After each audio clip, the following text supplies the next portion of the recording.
would I hire people because they're posting online? And the answer is yes. I did hire people for a business I started based on their online presence, which means that I, being probably, a pretty young, like this was already like 2 or 3 years ago, I was quite young doing that. But I mean that just shows that at 18, 19, me hiring someone means that proportionally, once we all grow up, we'll most probably have the same mentality. I think that means that we will start hiring based on social presence as well as academics to be able to validate that. And I think that a lot of modern companies and startups especially will be hiring based on your online credibility versus what you've actually academically achieved if you're an expert in that field.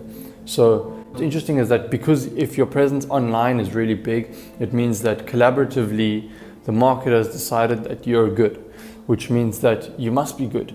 So why not hire that individual? Obviously it's not applicable to all industries and all disciplines, like engineering specific or something like that.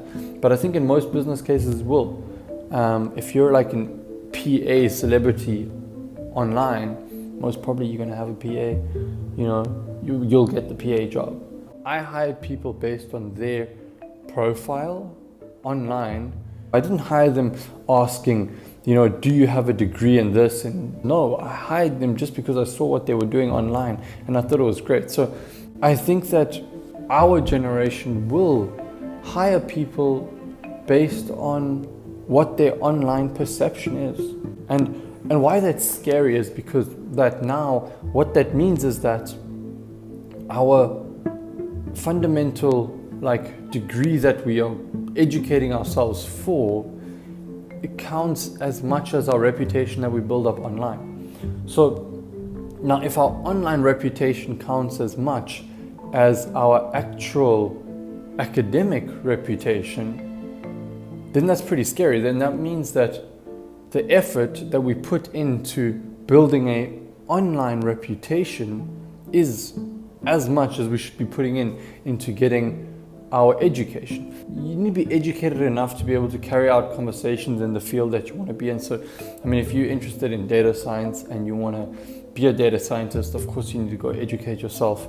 What that means is that fundamentally, the people who have the biggest social profiles are going to win, which means that, or are going to get the job. So let's say that right now we have influencers posting about fashion, blogging, whatever, right? But now let's say we start having influencers who are educating. So an influencer will start telling you, there'll be an influencer over there who's super famous for, plumbing or making wooden handles on doors or doing electric circuits in your house to fix your plug points, or really more robust stuff that's not this flashy stuff. So if you start seeing influencers doing that, or we get influencers in those dynamics, they will be the ones who are ultimately going to get the skills. We see that already in the fashion industry. We see that in the fashion line, the people who are getting the modeling jobs are the ones with the biggest following.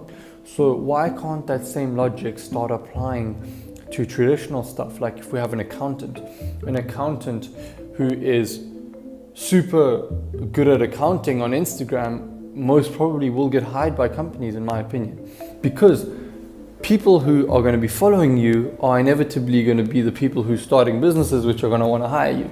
So I think that especially in our generation, we'll perceive someone's online presence as much as we'll perceive their academic standpoint. And I think that previously to that, it's never been the case. Previously, we've always perceived that our academic achievement is our parallel importance, but I think that dynamic is shifting. And once it shifts and you can do a robust skill, I think that your value to society is then different. And the funny thing is that you can build that up by just posting videos like this online and doing that. So it's just something which I was thinking about this morning, because I think that it's really, really interesting how this dynamic could work and why we could possibly see people who have attention online start getting the business attention if their focus is right. And I think that that's really, really interesting.